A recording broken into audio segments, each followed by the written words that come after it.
Metroid as a franchise, as an IP, has come a long way since the original NES. Samus is probably more popular today than she's ever been. But this isn't new for the franchise. The franchise has gone ups and downs. The franchise had had peaks in popularities and valleys in no one knowing what the hell this thing is. Metroid is a decade-old franchise that has been long considered niche and is just more recently coming to the forefront of popularity. But how did this happen? How did Samus, Metroids, XZRs, whatever's become popular again? Let's talk about it today in this video. Do me a favor, you guys, like this video. If you guys like this type of video, please consider subscribing, as it does help me out tons. And with that, let's get into it.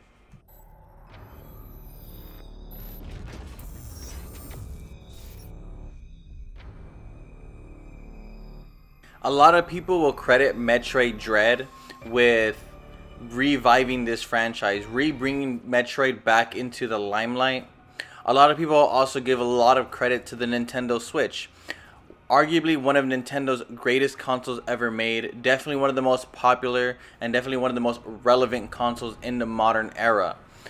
So it's easy to see why this franchise has become talk of the town again. Metroid Dread was one of the most highly polished, smooth controlling Metroidvania ever created. It highlighted everything that made the original Metroid franchise so great to begin with. The Nintendo Switch has done wonders with increasing popularity for tons of Nintendo's dead IPs or lackluster IPs. Some call this the Switch effect. But what if I told you Metroid Dread and a Nintendo Switch alone wasn't enough to keep Metroid from being buried in obscurity? That it wasn't just the masterminds at Nintendo who decided to bring Samus back from her cave and make her popular again. This franchise needed help to remain relevant in the modern era. Let's first talk about Nintendo and how they treat their IP. Nintendo is a strange, interesting company where their Marios, their Zeldas, they're always going to have those at the forefront of gaming. They're always going to make sure that those are the bread and butter. Those are the reasons why people know Nintendo.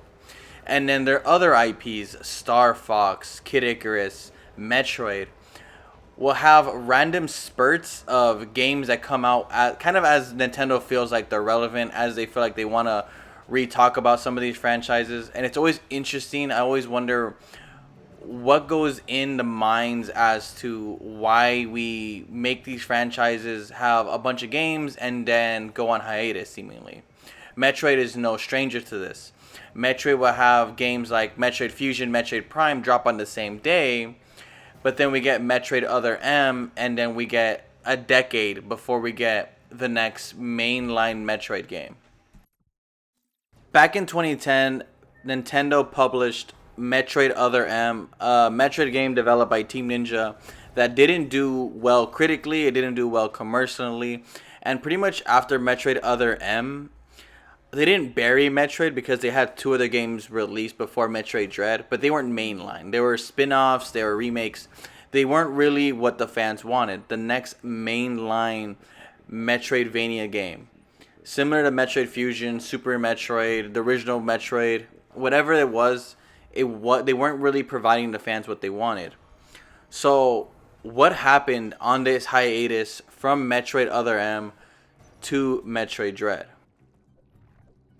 So what happens when Nintendo, Konami no longer want to make their Metroidvania games that have popularized and created the genre? Well, along comes the indie scene.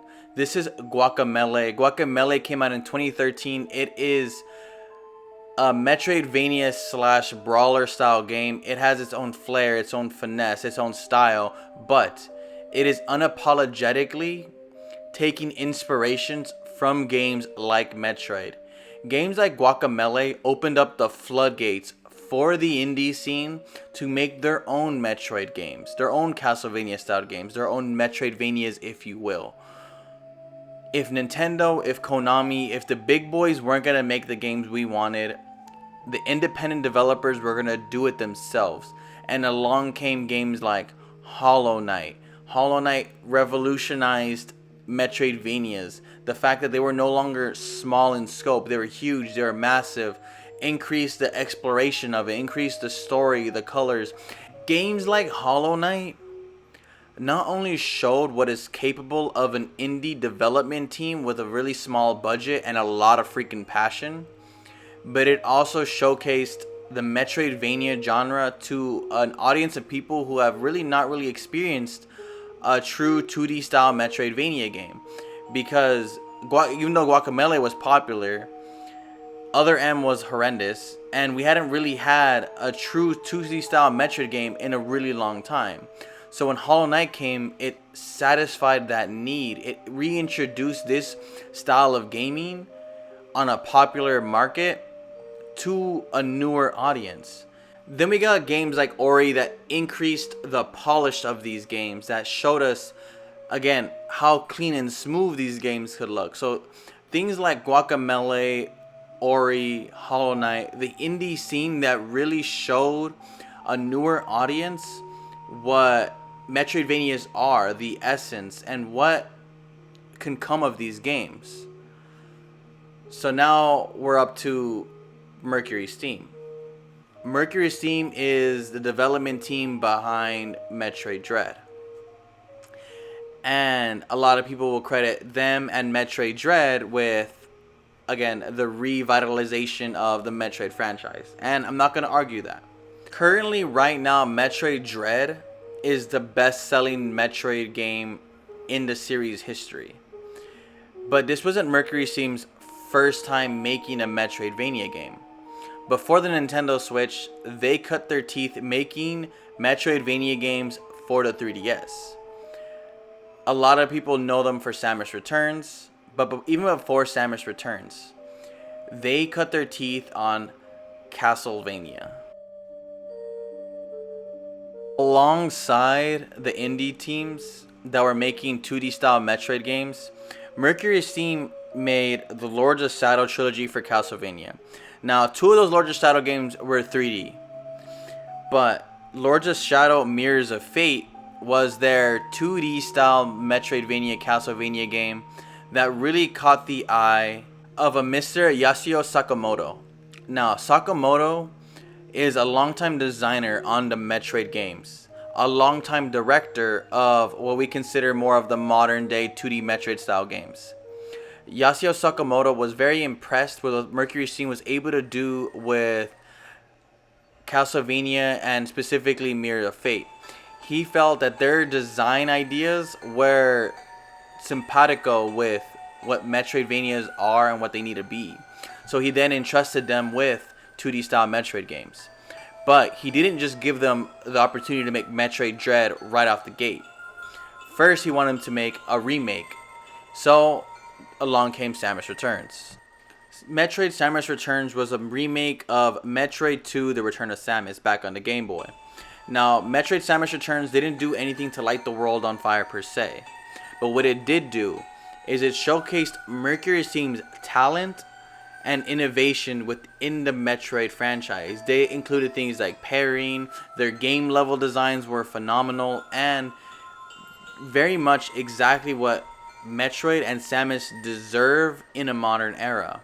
So yes, Mercury Team developing Metroid Dread on a Nintendo Switch are a huge reason why Metroid is as popular as it is now. But they couldn't have done it alone. It took help from Mercury Steam cutting their teeth on other Metroid games, on other Metroidvania style games. It took the indie scene not allowing this style of gaming to become irrelevant.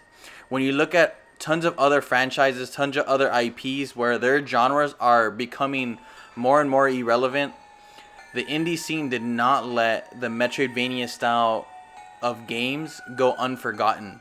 And we gotta give them credit where credit's due. If it wasn't for games like Hollow Knight, Guacamelee, Ori, paving the way for a modern audience to still be interested in a Metroidvania game.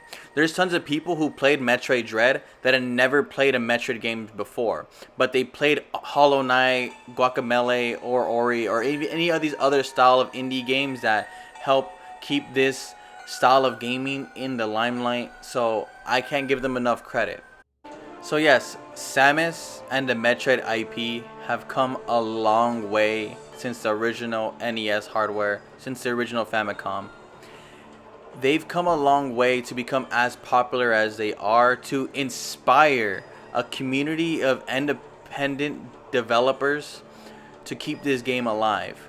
They've inspired things like the Souls games from Software, Respawn's Jedi Fallen Order, Jedi Survivors take ideas from Metroid Prime. Metroid as a genre alongside Castlevania, but Metroidvanias in general have done so much for gaming that I'm glad are as popular as they are now, and I'm glad they're starting to get the much credit as they deserve, because it's been a long time where there was a dark period of Metroidvanias where they were becoming a little bit obscure. They were becoming niche. People weren't talking about them as much as they were. Samus was more known as that girl in gaming that's in Smash Bros. But they weren't getting the respect that they deserve, and I am just again so excited that we live in an era right now where they're as relevant, or if not even more relevant than they've ever been. Anyway, you guys, that's all I have on this topic today. Let me know down below what you guys think, and with that, I'll see you guys on the next video.